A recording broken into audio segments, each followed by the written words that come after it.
And it's only when the vehicle moves from lane 3 to 2 that it stops the police officer going past, and the highway code advises just as such. Some people do say that if you stay in your lane and continue at the speed limit, as long as you don't move back to the right, that's not classed as undertaking. Well, this video is going to prove you wrong, because my viewer does exactly this, and the police pull him in.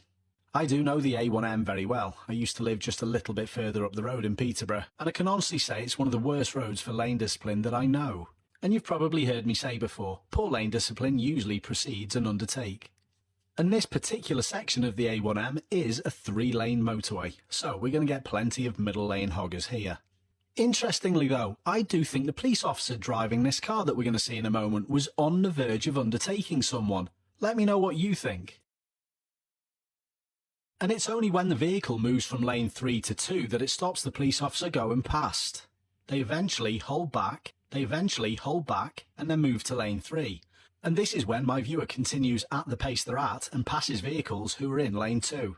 And this is exactly what many people think is totally fine. The police officer obviously thinks different. Watch what they do.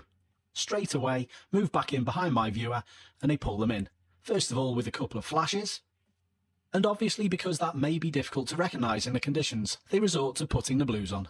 For me though, the first offenders were the vehicles who were and are staying in lane 2 without moving correctly back to lane 1, which can also be classed as careless driving, but it's interesting, I don't see police officers pulling people in that much for that offence. I did also give my viewer a little bit of advice in this situation. I told them it was probably the immediacy of this undertake which made the police officer take this action. They should have been a little more patient and held back and allowed those vehicles a chance to move back to lane 1, and when they didn't, move to lane 3 and overtake them properly.